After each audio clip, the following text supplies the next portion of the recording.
like you to introduce you to Harriet. Harriet is the name I've given to a pile of papers on which I can neither act nor throw away. Harriet has followed me most of my adult life. She is currently about 4 feet tall.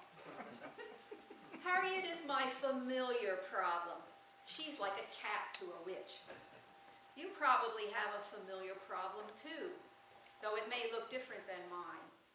I have achieved many of my past goals, and so have you. I have family and friends, meaningful work to do, a modest but comfortable retirement. I am indeed blessed. But there is still Harriet to deal with.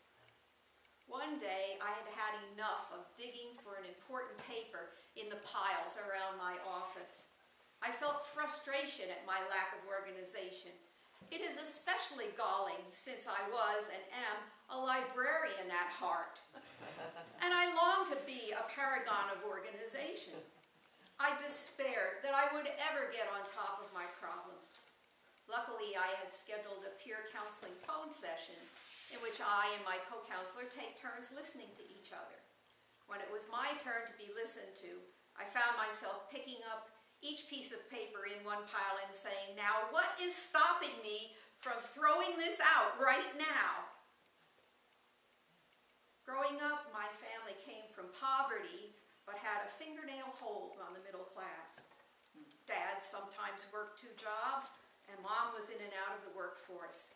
I remember a clean and neat home until the 3rd of us kids was born. Jim was a surprise to my parents. I was 8 and my brother was 5 when he was born, and that's when we started living in relative chaos. It never approached the status of hoarding, but I remember a general messiness, which I came to feel comfortable with. My mother was ashamed of the way our home looked, and so I was never permitted to bring any classmates over. That sense of shame and what would the neighbors think has followed me for a long time afterward. I was almost 20 years old when I married my fiancé and set up housekeeping in a small apartment in Trenton. It was the 60s, and we were free-spirited musicians, going to school, working full-time, protesting the Vietnam War, and bringing the avant-garde to downtown Trenton, which greatly needed the avant-garde, as you can only imagine. My husband had been an only child. Until the day he left home, his mother laid out his clothes for him each morning. She liked to vacuum in a starburst pattern, and she trained us all to walk along the baseboards when passing the living room. So neither my husband nor I wanted to be the cleaner-upper. There was always something more pressing or more fun to do, or else we were too tired. Cleaning that apartment was like bailing the ocean. I was pretty comfortable with the chaos. My photography at that time showed an unblinking look at the messiness with the focus on creative works by ourselves and our friends. After the divorce, whenever I lived alone, chaos reigned. When I lived with others, I always had my own room. I got better at caring for common areas and closed the door on my room when needed. My wife was a neatnik, but she never shamed me about my mess. One day after we'd been together for a while, she told me about a time when I called her up for help because I was really sick. She came to help me, and my place was a mess, dishes piled high, mail everywhere. As she looked around, she thought, "What am I getting into?" But when we came to live together, I, out of respect for her, learned to care for our home. She wisely insisted that I have my own room, wherever we lived. Now, I've tried the perfection path. I will always open my mail the second it arrives, handle it immediately, and do the filing before I do anything else. Nah. Hasn't happened, ain't happening, won't happen. Luckily, I can usually pull out the things that are obvious, the bills to pay, and the junk mail to toss. Still, there is Harriet. Her contents defy the easy decisions. Our long-standing problems are part of our being human. Rabbi Jesus' follower Paul shares his frustrations around his vexing problem, how to keep God's commands. Here he is in a modern translation called The Message. This is from Romans, I think it's verse 7 to 24. He says, "What I don't understand about myself is that I decide one way, but then I act another, doing things I absolutely despise. So if I can't be trusted to figure out what is best for myself and then do it, it becomes obvious that God's commands are necessary. But I need something more. For if I know the law but still can't keep it, and if the power of sin within me keeps sabotaging my best intentions, I obviously need help. I realize I don't have what it takes. I can will it, but I can't do it. I decide to do good, but I don't really do it. I decide not to do bad, but then I do it anyway. My decisions, such as they are, don't result in actions. Something has gone wrong deep within me, and it gets the better of me every time. It happens so regularly that it's predictable. The moment I decide to do good, sin is there to trip me up. I truly delight in God's commands, but it's pretty obvious that not all of me joins in that delight. Parts of me covertly rebel, and just when I least expect it, they take charge. Sound familiar? Paul blamed his sinful nature on his shortcomings, but many of us experience it as human frailty. Parts of ourselves are not lined up with our best intentions. And why is this spiritually important? Because when we don't do what we intend, we are not in integrity with ourselves. In my dealings with Harriet, when I stumbled on the what stops me approach, I was taken down a different road than I had tried in the past. Matthew Fox, in his book Creation Spirituality, posited 4 approaches to inner work. He says, we weave through these paths like a spiral danced, not a ladder climbed. The paths are the via positiva, the path of awe, delight, and amazement. Via creativa, birthing, creativity, and passion. Via transformativa, justice, healing, and celebration. And via negativa, uncertainty, darkness, suffering, and letting go. When I read those words, uncertainty, darkness, suffering, and letting go, I knew immediately that this was my path for dealing with Harriet. I was determined to tackle my problem without shaming myself. I found a compassionate Buddhist approach in the book Breathing Room by Lauren Rosenfeld and Dr. Melva Green. Here's a quote. Shame is a fearful response to a world that is hurtful. Once you understand that shame is a form of protection, you can encourage it toward growth and change. What shame really wants is for you to survive. What it doesn't understand is that life is about more than surviving. And so we see that our early decisions, which were based on what felt like life and death, a survival situation, now that we're big and in charge, may not be the best decisions after all.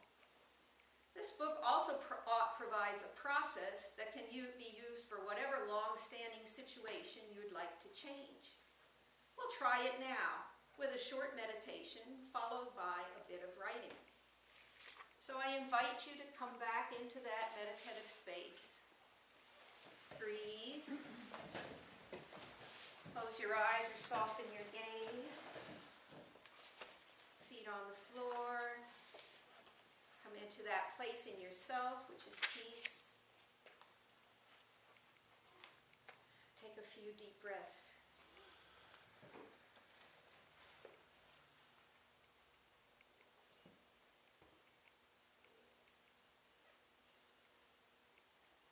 Realize that you are so much more than whatever problem or situation you are dealing with. So allow yourself to visualize a challenging situation in your life. Just smile. Breathe with it. Stay here, facing that situation until you no longer feel the need to defend yourself. You no longer feel the need to run away from this situation. You are ready in your wholeness to face it. And say to yourself, this is where I am. This is my difficulty. I accept that I have created this, or perpetuated this, or had a response to this that is not helpful. There is no shame in this. I release all shame. There is no guilt in this. I release all guilt. Allow yourself to experience peace. This is where you stand. There is no right or wrong about it. There is no judgment. Smile. Breathe. You can only move forward from where you stand, with courage and compassion as your faithful companions. While remaining silent, open your eyes softly and look at the list on the front of your order of service.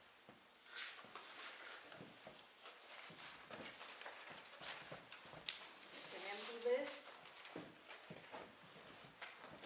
and we're going to ask you to get out a pencil or pen and write. I have some extras. If you need a pencil or pen, raise your hand.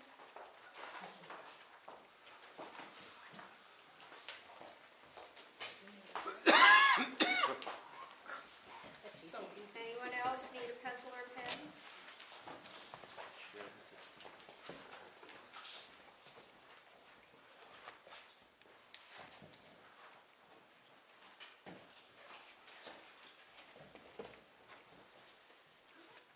On the first line, give your problem a name. It doesn't have to be Harriet, but it could be Harriet.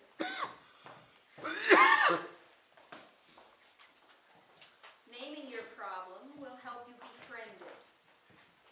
And befriending it is the first step in solving it. Linda, do you have a few more pencils or pens? Yeah, I had something. Down here. Let's see if this one works.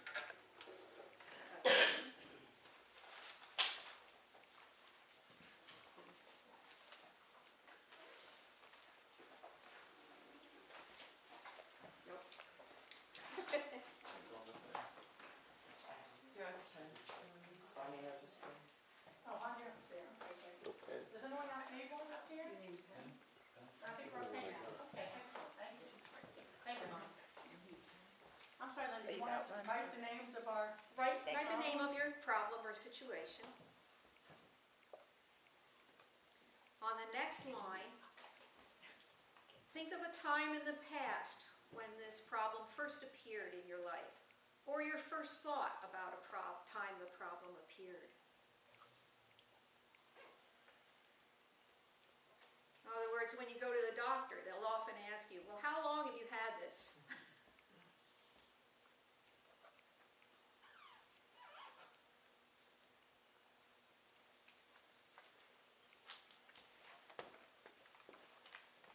When you get home, spend some time thinking about when the problem first appeared. Reach back into your history and extend compassion to your younger self. That child coped the best he or possibly could, given the circumstances, and like you, deserves no blame for the decisions that were made back then.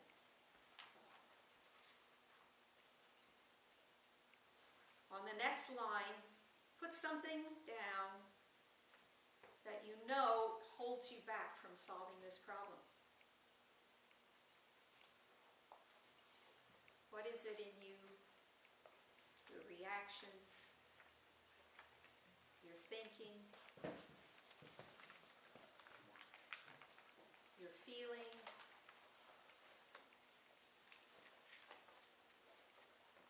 that is holding you back?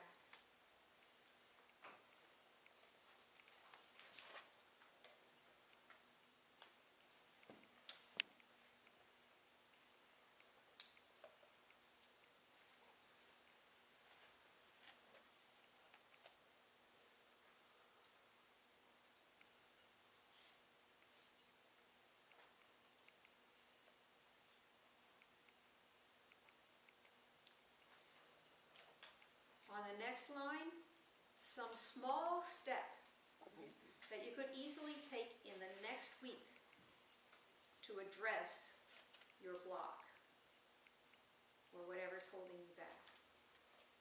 Make it small and doable.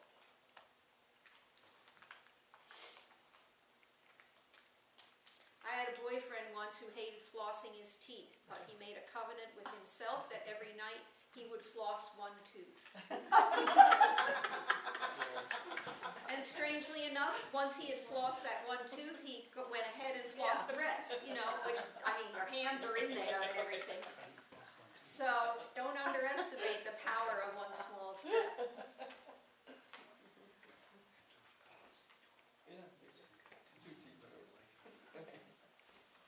On the next two lines, resources that you can use for support.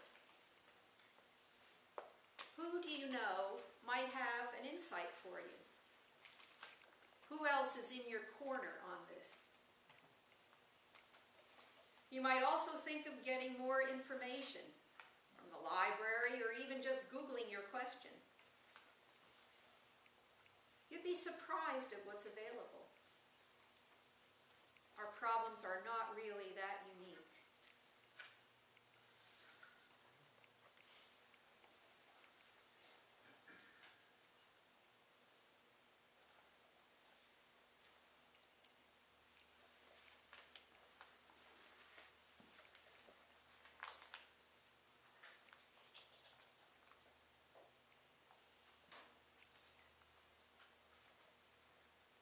And on the last line, name a quality that you have that will help carry you through in dealing with this situation.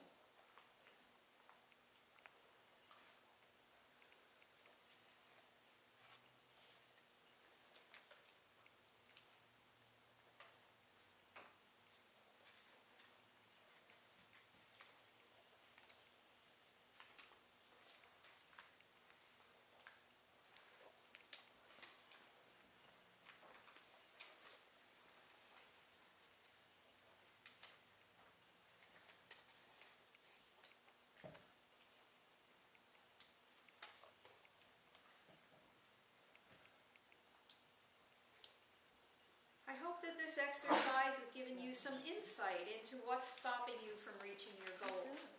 Great. It's great. To live a life of integrity, our actions need to match our words.